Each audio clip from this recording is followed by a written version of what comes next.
how to convert 2000 in IU to microgram. Okay, so you can rewrite this 2000 as 2000 time 1. Instead of 1 we will place conversion factor from conversion equation. Look, we will use this conversion equation. 1 microgram equal to 40 international unit. We would like to cancel this international unit, so this international unit part will come as a denominator so that we can cancel. So this part will be numerator. So actually we are using this conversion factor.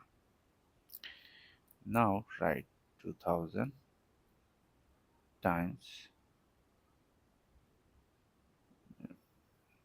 divided by 40. This is microgram. Now cancel this 0. So we are getting this. Now reduce this fraction. If you divide this by 2, you will get what?